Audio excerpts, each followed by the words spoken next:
Welcome to another edition of The Need for Courage, sponsored by Marquette University's Center for Peacemaking. I'm your host today, John Byrne, and with me today is Father John Deere. Father Deere is the Executive Director of the Beatitudes Center for the Nonviolent Jesus, also produces and hosts the Nonviolent Jesus podcast, which is posted every Monday, and has done a number of those as well. He's also an extremely prolific author of books and articles. And John, I really want to take the time first to thank you for doing this, and we really appreciate you spending some time with us today. My pleasure, John. So let me start with this. On some of the books that the many books you've produced, one of the titles that jumped out at me, given the environment that we're in right now, has to deal with civil disobedience. Given all that's going on, protests here and abroad. Give us a sense of the theme in that book, besides the obvious, the sacrament of civil disobedience, and some of the recommendations that you make. And we're going to link, by the way, to your website, both websites that you're involved in, so people can get their hands on some of these books that you've authored as well. Well, thanks, John. So I am 66 years old, and because I was practically raised by Dan Berrigan, I just thought to be a peacemaker, you had to give speeches, you had to go into war zones, you had to get arrested, and you had to write books. That was what I was told when I was 21. So I said, okay, and I've written a book a year, basically, over 40 books now. And so for me, I know everybody says I'm a broken record, but my life work is to teach the nonviolence of Jesus and say, we cannot claim to be Christians or Catholics unless we are trying to practice the same nonviolence of him. Gandhi said Jesus was the greatest person of nonviolence who ever lived, and the only people who don't know that Jesus is nonviolent are Christians. So you and I are trying to change that. So that's what my books are about, all of it from different angles, and it's always been my effort to try to figure it out. I have some of them here because I knew you were going to ask me about it. But recently I wrote, this is like my life's work, came out, I was because of the pandemic, The Gospel of Peace. It's a commentary, sentence by sentence, on Matthew, Mark, and Luke from the perspective of nonviolence, showing how in every verse, Jesus is more nonviolent than Gandhi or Dr. King. Isn't that great, John? And I have a new book out on universal love, which is about surrendering to God. Now, these are things I was interested in. It was like literally 40 years ago, I had started getting arrested with Dan and Phil Berrigan. I was in my early 20s. And one night I was having dinner with Dan, and I said, well, what do you think about civil disobedience? And he goes, oh, it's really an act of prayer. I said, yeah, it's like a sacrament. To which he said, you should write a book about that. And so I have a new edition of it out just now called The Sacrament of Civil Disobedience. This is the second edition, which just came out with the foreword by Shane Claiborne. And again, I was trying to figure it out. Do you know there was no book on civil disobedience available when this came out 35 years ago? And I still don't think there's a book on civil disobedience. And I'm saying all the movements in this book, all the movements of history, whether it's the abolitionists, the suffragists, the labor movement, the civil rights movement, anti-war movement, anti-environmental destruction movement, you could say, all have frontline good people who break bad laws and accept the consequences. Not everybody has to engage in civil disobedience, but everybody has to be part of the nonviolence movement. And we do need some frontline people who are willing to take risks. But this is a spiritual practice, an act of prayer, a sacrament, an experience of God, if it's done like Jesus, turning over the tables in the temple. So I went through the history of it, how to be nonviolent in an act of civil disobedience. Again, because I was practicing myself, I've been arrested 85 times now and been in court 300 or 400 times. I've always been in and out of jail and court since 1982, up till this month. And I'm an ex-con. I can't vote. I can't travel to a lot of countries. The government monitors me, and it's all very exciting. But I discovered in this book, I came up with a dozen different categories of civil disobedience that Jesus does. Just associating with women, he could be killed. Touching the unclean leper, he could be killed. I mean, it was illegal. So he could have been arrested. He could have even been killed. Speaking out this, that, and the other. But I mean, turning the tables over in the temple of the money changers, that's like doing a plowshares action. You're just going to be arrested and tortured and killed. And I was studying it because I'm claiming publicly that I'm trying to follow this guy, and the Berrigans are my teachers, and they're saying, this is not just some nice story or pious tale. You have to do what the guy said. You have to go get arrested. And so I was trying to figure it all out, and I learned a lot from this book. And that's why these are friends in England republished it, because they were working with the climate action groups in England, and they couldn't find any book in the English language on civil disobedience. So we updated it and brought in climate change and fascism, and why some people need to really to engage the law which legalizes mass murder and global destruction in our names, and be willing to go to prison and even to be killed, but with meticulous nonviolence. And that's why I call it a sacrament, an act of prayer. It's really an act of love. It's true love. And this is what Gandhi and Dr. King tried to teach us so hard. Yeah, I was going to mention Dr. King. Obviously, he was the model for civil disobedience with John Lewis and all the others in the 60s and 70s and beyond. But yeah, it is strange to think that there were no publications on a process for dealing with this. So Well, that so you were few people practice it, and publishers, say those books don't sell. Who wants to do right. that? And you can't find really, you weren't allowed to have a book with the word nonviolence in the title. And there aren't that many actually in the title. But So you, yeah, I'm doing this anyway, and right. working with the grassroots movement and trying to build the movement. That's my hope of resistance. So you must be extremely troubled by the actions of this administration regarding characterizing domestic terrorists as groups like Antifa, which I've talked to law enforcement. It's not really a group, it's a movement versus the Proud Boys and the Oath Keepers. So that's kind of turned on its head. So that must be frustrating when you're trying to both engage in nonviolent protests, but also the focus being on groups that actually engage in violence. That just seems more than counterintuitive, but sad and problematic. No, no, that's not the way I feel. And I would understand if you'd be surprised, but I've been feeling like this for 45 years. And I've been indicted. I've been again convicted of felony crimes. I know I should run for president. So I've been called every name in the book by the United States. It's always the United States versus John Deere. Been called a Right. threat to society, a terror to the country, a threat to our national security. Been called every name in the book by judges across the country, and I'm banned from a lot of militaries. So, and meanwhile, having known Dan and Philip Berrigan so well, they were arrested 250 times each. And I only faced 20 years in prison.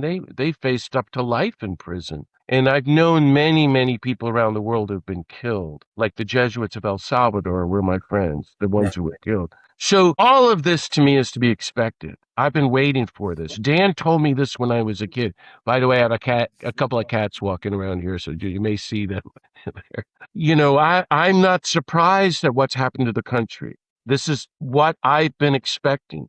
After Hiroshima and Nagasaki, we become a military industrial media complex. Once you kill President Kennedy, then you kill the two greatest people I think our country ever produced, Martin Luther King and Bobby Kennedy. Well, then you can get the Vietnam War. We killed 3 million people there. You get Reagan and killing 1 million people in Latin America.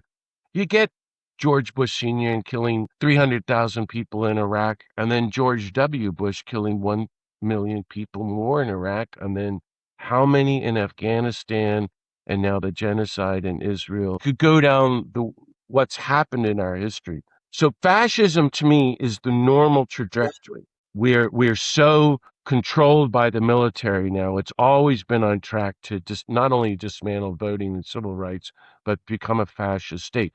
Listen to this, John. I did a book on Gandhi and read all of Gandhi's collected writings. And in 1920, Gandhi wrote, unless a democracy begins to adopt nonviolence in every aspect of the government and its nation, it has to move toward fascism. It has to move toward fascism. And I think we're seeing that in India now, too. And so I've been trained for this. And I think Jesus in the Gospels was trying to train the disciples. You got to be totally nonviolent, love your enemies, be as compassionate as God, totally live in the kingdom of God, and this isn't going to go over well. They're going to arrest you, torture you, and kill you, but keep at it. You're doing great. That's the way I was raised to read the gospel. So Right. about pessimism, I expect the worst, but I'm really hopeful and believing in God to do something You, out of all this horror. you mentioned How you about mentioned that for an Gandhi. answer? That's a great answer. You mentioned Gandhi, and I know you've worked with our co-founder Terry Rynne. I Yes. interviewed Terry a couple months ago, and he talked extensively about Jesus and Gandhi. So you folks share that, of course. Talk a bit about your relationship with Terry and some of the things you guys worked on together. Well, one of the great things about working for peace and justice, and I've been doing that, since I was in college, full time, 24/7, that's all I do, is that you meet the greatest people in the country and the world. And the world. I was told that when I was 21. There's not that many of us, and you're going to get to meet them. And I call it the perks of working for peace and justice, but the biblical word would be blessings. And so I got to know Dan and Phil Berrigan, to Mother Teresa and Archbishop Tutu and Thich Nhat Hanh. I could go through the litany of the saints of our time, but the great people of our country. And right now, one of them is Terry Rynne, who wrote that great book on Gandhi and Jesus, and the book Jesus, the Peacemaker, all about the nonviolence of Gandhi and Jesus. And so I've known Terry for a long time. We worked at Pace Bene together. I also was around Marquette a lot when the Center for Peacemaking was founded. It was started Right. by one of my best friends, Father Simon Herrick, who was a very close friend of mine. So I knew Terry, and he's now the chair of the board of directors for my nonprofit, the Beatitudes Center. So we've worked very closely for the last 6 or 7 years, and we do Zooms and podcasts full time. That's pretty much all I'm doing. But if you go to the Right. website, beatitudescenter.org, you'll see all these. They're like the leading voices for peace and justice, from Cornel West to Richard Rohr and Joan Chittister and Martin Sheen, on the podcast and on monthly Zooms. So it's great stuff. And I never had anything like this growing up, where we had access to all the greatest thinkers and peacemakers of our time. So I hope everyone will check it out. But Terry's our leader. He's a great guy, and he's done great things at Marquette. I agree with that. And as I said, the Nonviolent Jesus podcast post every Monday. Given all you've just told me, and you've already alluded to this, what are you learning from those conversations? Like you say, you have, because of Zoom and other things, we have access to experts that we never used to have, obviously, given the technology. So that's been a positive.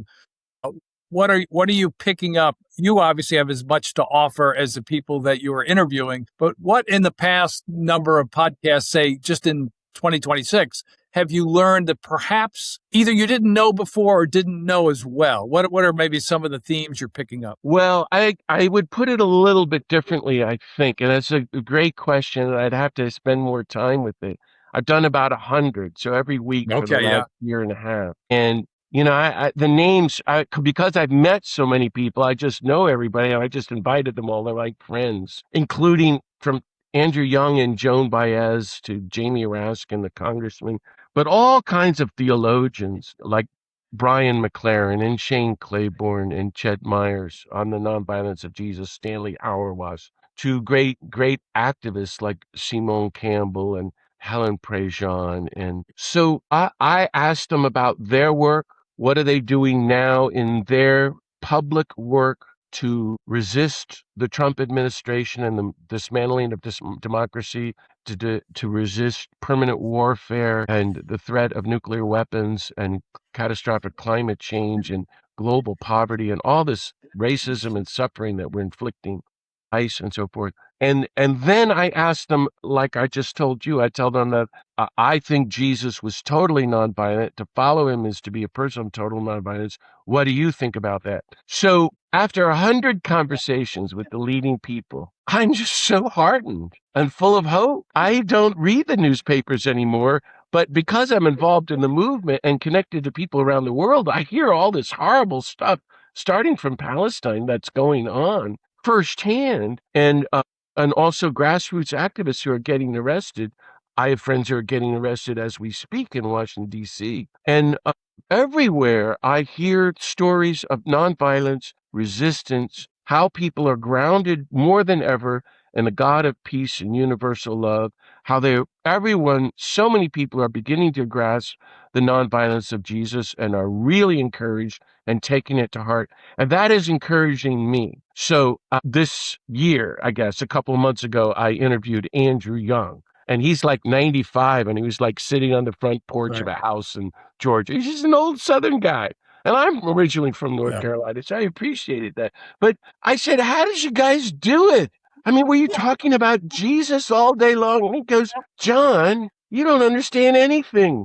We didn't know what we were doing. He said, Martin and I and our friends, we were praying every hour. Okay, what do we do the next hour? It was always some horrible crisis. And we would just pray and go, okay, that's a good idea. Let's do that. And he goes, when you look at it, it's a story. It's a history. He said it wasn't like that at all. And that was so encouraging. Joan Baez and Andy, and Brian Stevenson, they talk about singing, to keep their spirits high. And that was so wonderful. I said to Cornel West, who's become a good friend, I mean, the podcasts are incredible. Well, what do you think about Trump and what's going on? I'll end with this and let you ask a question. I couldn't believe what Cornel West, he goes, John, like, you idiot, we've been putting up with this for centuries. This is the story of human history.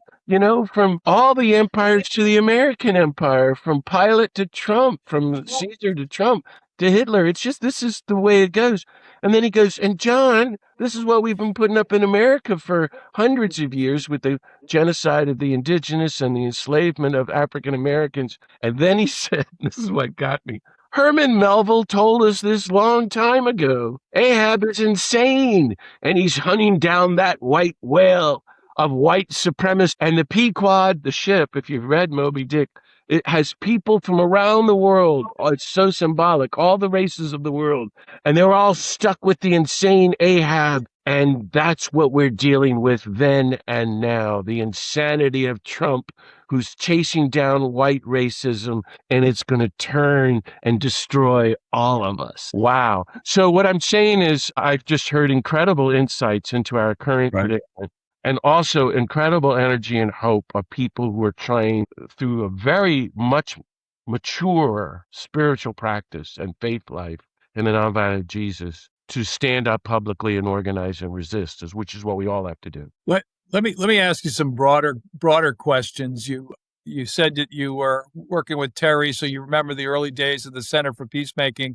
And my daughter worked for it. That's how I first learned about it a decade ago. But what I've learned from talking to Pat Kennelly and others there is the value of having students involved both locally and internationally. So Pat does both, right? He takes people overseas. They've been in various countries. They've done amazing work, but also locally in the city of Milwaukee.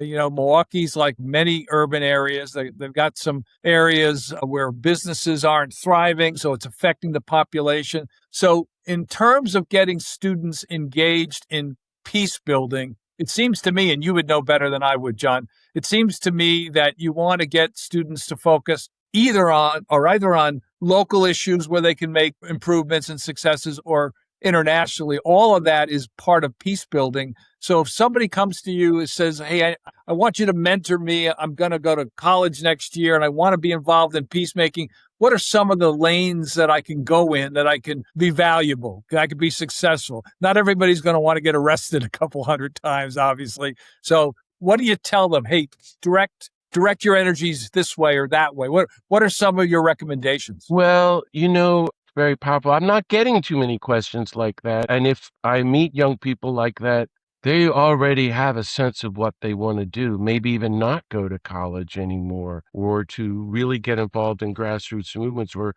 to go and live in Latin America or Africa for a while. And I encourage all that. But I always say, no matter what, study Gandhi, Dr. King, all the great peacemakers, study all the great new literature on nonviolence and peace building and peacemaking. There are only a handful of great places like the Center for Peacemaking. So I just think what you guys are doing at Marquette is great. However, if it's a Christian school, the whole point of any Christian institution, whether it be a university, high school, or parish, is to help form and train every human being involved to be a nonviolent follower of the nonviolent Jesus, to live the Beatitudes and the Sermon on the Mount, and therefore become a peacemaker and to be a practitioner of universal love, universal compassion, universal peace. So theoretically, now I'm not saying this pie in the sky. The Jesuits of Right. El Salvador told me this. They were trying to do that. The day I met Ea Correa, the president of the UCA, who was later assassinated in 1989, he was the reason they were killed. The Jesuit University in El Salvador. He wrote Romero's pastoral letters. He said to me, the purpose of the Jesuit University in El Salvador is to promote the reign of God. Now, that still blows me away. I could never imagine Marquette or Georgetown saying, much less Notre Dame or Fordham or Harvard or Yale. The purpose of a Christian university is to welcome God's reign of peace on earth. And he said, therefore, we have to work for the end of war. And every person who comes to the university has to be getting the skill to help end war and be rebuilding the peace. So he was saying the theologians are going to teach not just the theology of peace, but the engineers are going to learn to build bridges that have been blown up. I'm waiting for that to happen in the United States. And what you have done in Marquette is a first step. But we all need to get rid of ROTC and stop accepting hundreds of millions of dollars from the Pentagon at all these Jesuit and Catholic and Christian universities, especially Georgetown, Notre Dame, Marquette, which are supposed to be real leaders. And then we have to create the university so that everyone is being taught nonviolence in every aspect. And the campus ministries are really instilling not so much the church as faith and discipleship to the nonviolent Jesus, which means carrying on his grassroots movement of justice and peace. And a place like the Center for Peacemaking should be the hub, the center, where keeping all of that vision alive. And you guys are doing great, but we've got a long way to go. And we've also, I think that Center for Peacemaking needs to be in every Jesuit university and every Catholic university in the United States. And there needs to be peace and nonviolence programs in every Catholic university in the United States, as well as getting rid of ROTC. We don't need that. Those days are over. The war doesn't work. We need to help a new generation prepare, give them skills to build a new world structured in new institutions and structures beyond our capacity that are totally nonviolent, to institutionalize global nonviolent conflict resolution. That's where we're headed if we're to survive. I know that's a mouthful, but you asked a big question. No, it's great. That's great. So, John, let me get you out of here on this. We've already mentioned this. We talked about this before we recorded. The question of whether you are optimistic and are hopeful, those are I understand, two separate views of life. But given everything that's going on and the valid points that you've been making the whole time, and what's happening now, as horrific as it seems, we knew this was coming because we have decades of obviously problematic policies and other issues that you've pointed out. So, but given all of that, but given groups like the Center for Peacemaking and all the work that you're doing, the books you're producing, the people you're interviewing, how can we be successful, I guess, is a way to recast this. And are you hopeful that we can make more inroads than we're making today? Well, as you're talking, I'm remembering that it was about 15 years ago. I was invited to an invitation-only conference of theologians and scientists at Marquette. Now, I never get invited to anything like that because I'm mainly an activist. There were 400 people. I would say 100 theologians and the rest were scientists. These were the leading writers and scientists on climate change 15 years ago. And they said, yeah, things are bad. No, it's 100 times worse than you could ever imagine. And they gave us 3 days of lectures with slides and screens and movies about climate change of where we're headed 100 years from now. I couldn't tell people what I heard. It was so horrific. And the Pentagon knows all of that. The White House knows that. They know what they're doing. So I have that. And, I've been resisting war, and I've been in 25 war zones, John, Right. around the world. And I've been interrogated in prison and shot at and threatened many times. And once you go into war zones, things are much worse than you realized. And the older you get, the more you see, the more worse that things are. And then, meanwhile, I had an annual campaign at Los Alamos, the birthplace of the atomic bomb. And Obama comes along and he's rebuilt it way beyond anything the Bushes or Trump could do. $1 trillion just for nuclear weapons to upgrade them. It just boggles the mind. And then you find out, as I have from people there, that the race is on to get rid of nuclear weapons and to come up with something better. That's what they're trying to do. So things are bad, but buckle your seatbelts. It's really on a trajectory much, much worse. And I could go on and on about this. What Trump is trying to do is totally dismantle democracy. So it's complete oligarchy and fascism that serves only the billionaires, white people, billionaires. And he's on track. They're following this track to do it. And we go right along with it, especially church people. And I think after hundreds of years of this, starting with a whole centuries of war and slavery and injustice, my friend Jim Lawson called it plantation capitalism, which we're seeing now like never before. But now, with the threat of nuclear war and catastrophic climate change bearing down upon us, and we are full speed toward it, you can't be optimistic. And I've had to really wrestle with that with some of the leading voices in the country. Publicly and behind the scenes, I've talked with them about it. And so I wrote a book about it called They Will Inherit the Earth, Peace and Nonviolence in a Time of War and Climate Change. And I just, again, to sort this out myself. And I learned a couple of things. So I've always never been an optimist. I've always been a pessimist. But I think pessimism and optimism are radically different from hope and despair. I'm a profound person of biblical hope because hope takes in the long haul view of salvation history, the kingdom of God, the resurrection of the nonviolent Jesus. I placed all my chips on that. And so I'm full of hope, which is the hope of Jesus on the cross, the hope when there's no hope. And I've studied this. So I'm very pessimistic, and I'm giving my life for radical change and upholding the vision as all the great peacemakers of history have done, even though most of them never even expected to live to see the victories they were working for. It's very rare that, you get to see the Berlin Wall fall or apartheid fall or communism fall. But those things happen if we can really keep at it and build a movement, because nonviolence, if it's centered in God, will kick in and become contagious and take over. And so that's what we're all working for. So I'm full of hope. And then I found, again, I'm a student of Dr. King, and Dr. King never talked about hope. I've read everything he said or wrote. And because everything he did worked, we've never had that problem, the boycott and then the Birmingham campaign and then, the March on Washington and the Voting Rights Act in Selma. And then he stood up and spoke out against Vietnam, and everybody turned against him. So he's in Memphis, and things are not looking good, and he's organizing the Poor People's Campaign. And the week before he was killed, Jim Lawson told me, and I found out some materials about it recently. In one of his talks, he said, "Tonight, I'm giving my definition of hope." Now, this has really helped me. He said, "For me, hope is the final refusal to give up." And that's what I'm interested in. Being faithful to the nonviolent Jesus, the Sermon on the Mount, the way of active, daring nonviolence, and proclaiming a vision of nonviolence, and the coming of the kingdom of God as a new world without war, poverty, racism, nuclear weapons, or environmental destruction, no matter what. I'm only alive for a short time on earth, and all I'm asked is to carry on the legacy, to do my little bit in the long lineage of Christian history and nonviolence, and it's good enough for me. So I have a lot of hope, and the hope of Martin Luther King, which is staying faithful to Jesus.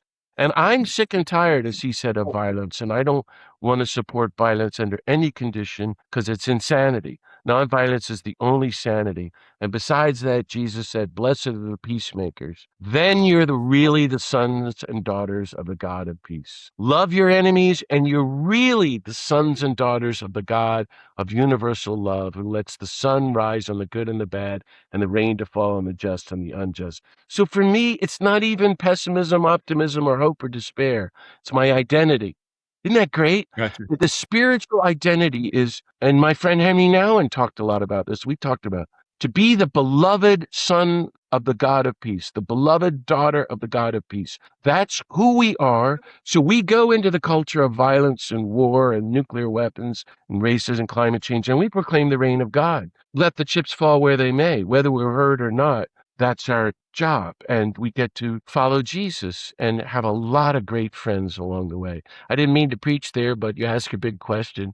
Thanks for asking, and thanks for having me, John, on your podcast. Yeah, Father John Deere, the most recent book is Universal Love.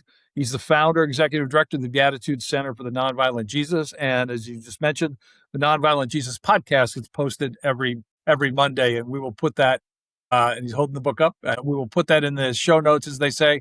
Thank you so much for both what you do and sharing your insight today. Really appreciate it. My pleasure. And all the best to you, and especially everyone at Marquette at the Center for Peacemaking. God bless you.